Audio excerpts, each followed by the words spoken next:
జీవమార్గం వీక్షకులకు ప్రభు పేరట శుభములు తెలియజేస్తున్నాను. మరొక మంచి విషయంతో మీ ముందుకు వస్తున్నాను. అదేమిటంటే యేసుప్రభు వారి గురించి క్రైస్తవ్యంలో లేదా క్రైస్తవేతరులను కూడా ఎన్నో భిన్నమైన అభిప్రాయాలు ఉన్నాయి.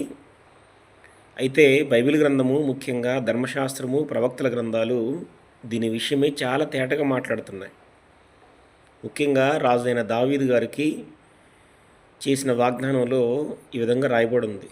సమూయేలు 2వ గ్రంథం 7వ అధ్యాయము 11 నుంచి మనం చదువుతున్నప్పుడు దావీదు గారికి దేవుడు సంతానాన్ని అనుగ్రహిస్తానని చెప్తున్నాడు. ఆ సంతానము నిరంతరము రాజుగా ఉండటానికి ఏర్పాటు చేశానని చెబుతూ, నేను అతనికి తండ్రినయ్యుందును, అతడు నాకు కుమారుడయ్యుండును అని చెప్తున్నాడు. కాబట్టి దావీదు గారికి చేసిన ఈ వాగ్దానం ప్రకారంగా ప్రజలు విశ్వాసాన్ని కట్టుకుంటున్నారు. ప్రజలు దావీదు కుమారుడు దేవుని కుమారుడు అవుతాడన్న విశ్వాసంతో ముందుకు సాగుతున్నారు. ప్రవక్తల గ్రంథాలు ఆ విధంగా సాక్ష్యమిస్తున్నాయి.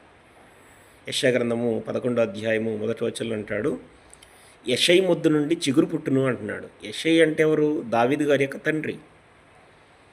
కాబట్టి యెషయి ముద్దు నుండి చిగురు పుడుతుంది అన్న సంగతిని ప్రవక్తలు నొక్కి మరీ మాట్లాడుతున్నారు. ఇర్మియా గ్రంథము 23వ అధ్యాయంలో కూడా ఆ చిగురును గురించే మాట్లాడుతున్నాడు. యెషయి ముద్దు నుండి పుట్టే చిగురు, దావీదు సంతానం, దావీదు వేరు చిగురు.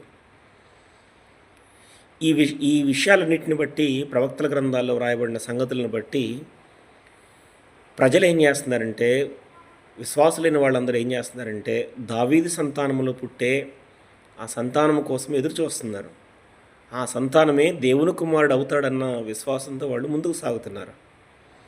ఈ క్రమంలోనే క్రొత్త నిబంధన పుస్తకాలు మత్తయి సువార్త 1వ అధ్యాయము 1వ వచనంలో మనం చూసినప్పుడు ఏమని రాయబడి ఉంది అంటే, యేసుక్రీస్తు వంశావళి గురించి అక్కడ ప్రస్తావిస్తూ, అబ్రహాము కుమారుడు దావీదు కుమారుడునైన యేసుక్రీస్తు వంశావళి అని మాట్లాడుతున్నాడు. ఎందుకు దావీదు కుమారుడైన యేసుక్రీస్తు వంశావళి అని లేవనెత్తాడు?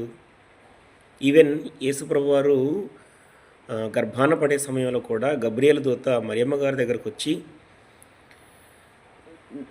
పుట్టబోయే బిడ్డ దేవుని కుమారుడు అనబడతాడు, ఆయన తండ్రి అయిన దావీదు సింహాసనమును దేవుడు ఆయనకి ఇస్తాడు అని చెప్తున్నాడు.